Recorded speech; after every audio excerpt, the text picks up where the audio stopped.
Hello, everyone. Welcome to episode 4 of Republic Over Democracy podcast. I am your host, Virgil Edwards.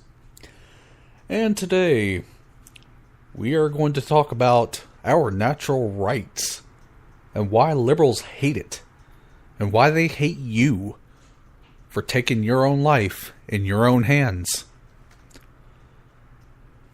Whether this topic of discussion is healthcare, whether it's the First Amendment, the Second Amendment, or any of the amendments in the Bill of Rights. Any time that you believe you are protecting your own life from the acts of other people, liberals hate you for it. For example, if you want to protect your life by having 10,000 rounds of AR-15 ammunition and 10 AR-15s in your home, liberals hate you for it. If you want to conceal carry a small 9mm pistol when you go out in public, they hate you for it. If you want to go out and hold up signs that say taxation is theft, guess what? Liberals hate you for it. All I see when I go on social media today or on message boards is the raw amount of hatred that liberals have for anyone that wants to stand out as an individual. Anyone that doesn't want to be part of the collective. Anyone that doesn't mindlessly repeat the same mantras of democracy.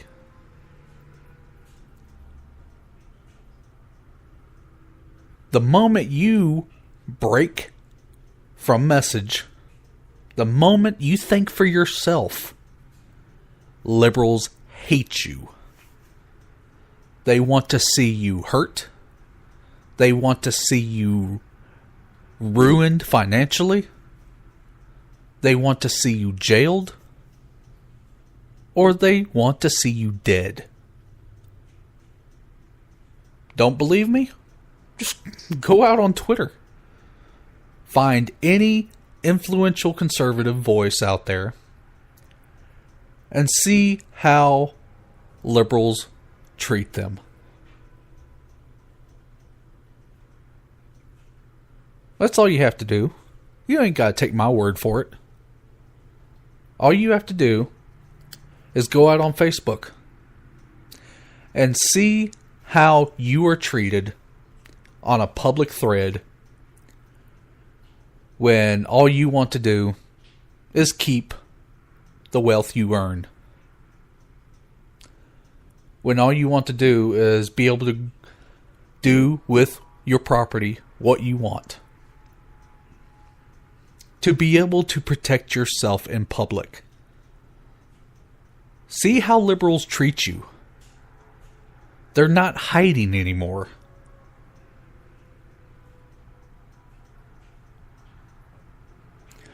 You know, we can sit here and say, "Oh, I wish we can go back to the time when Democrats pretended to be tolerant, when they pretended to care about what you had to say and took what you had to say into consideration."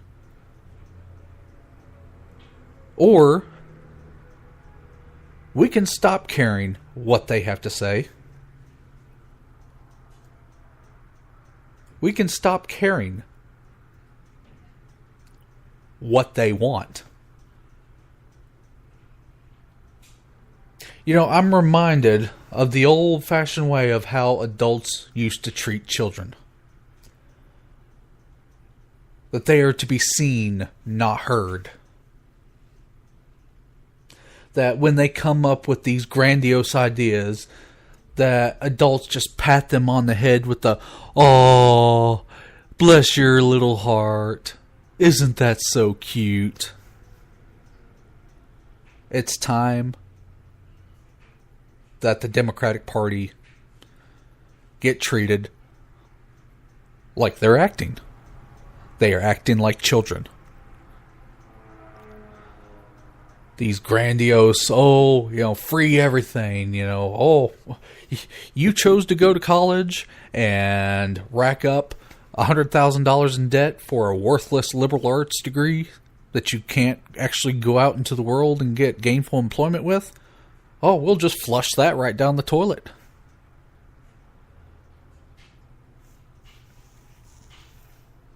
They sit there and pretend that they care about our youth, but yet they are the very ones that praise and push for abortions that at its height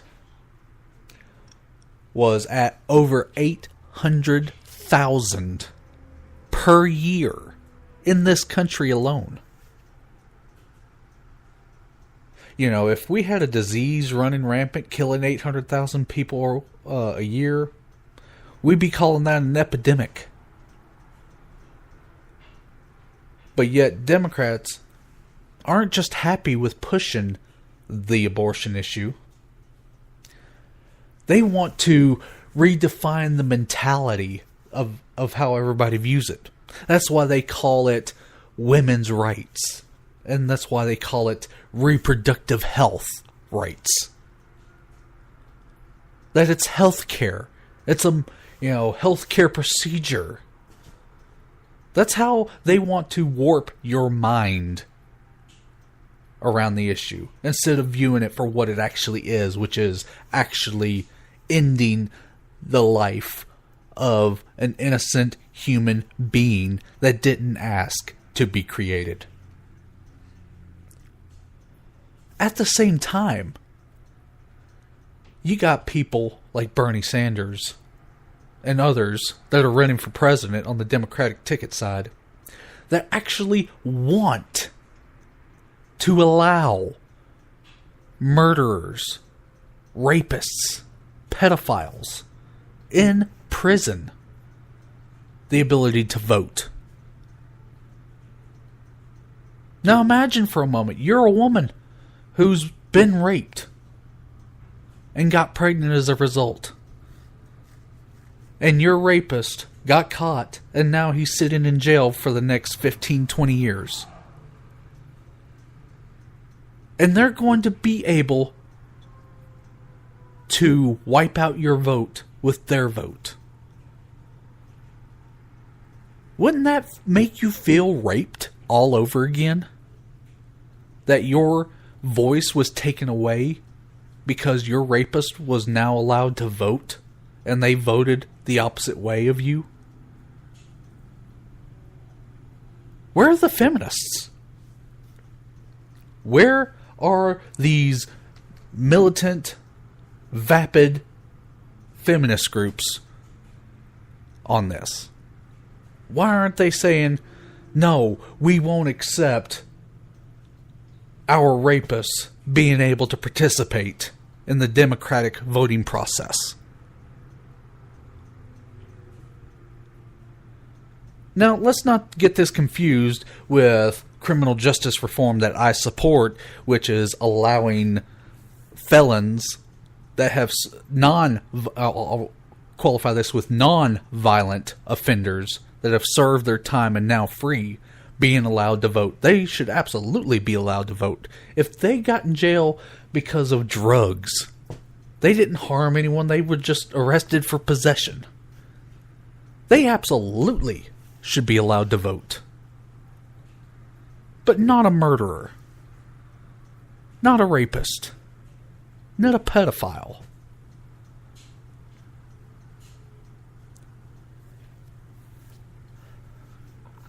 But yet, that's what the Democratic Party of 2019 is all about.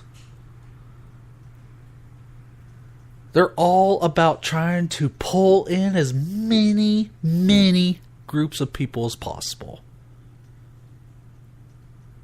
They don't care whether they're the evilest of evil people on earth.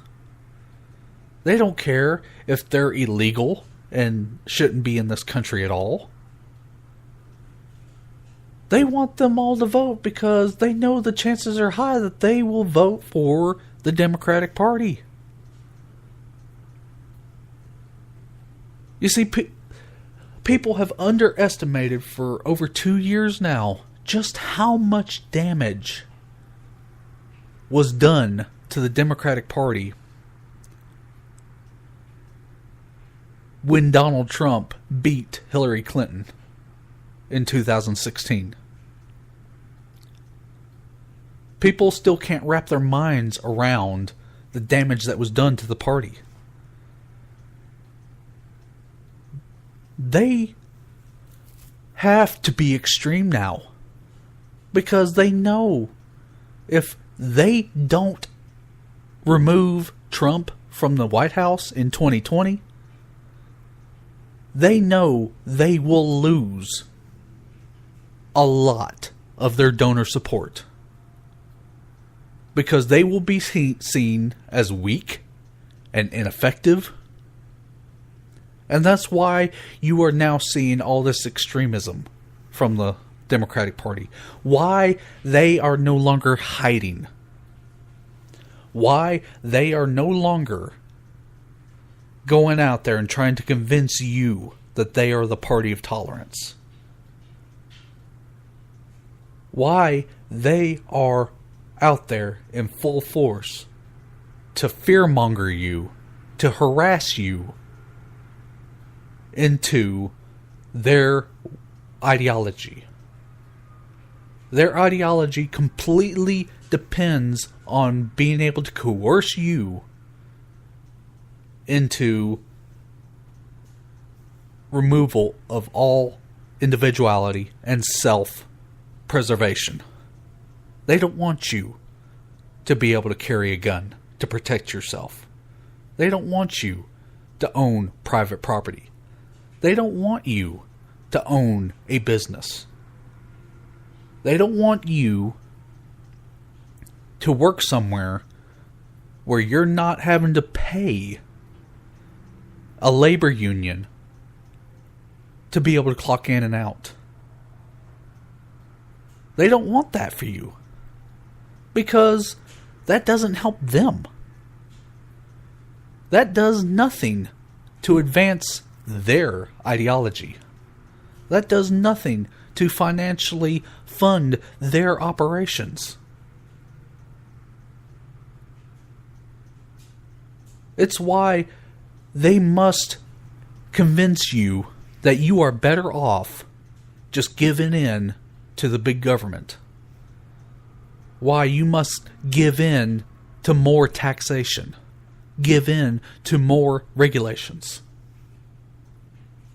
It's why they use and abuse the deaths of their own young to convince you that you are better off if you don't allow teachers to possess weapons to protect the children.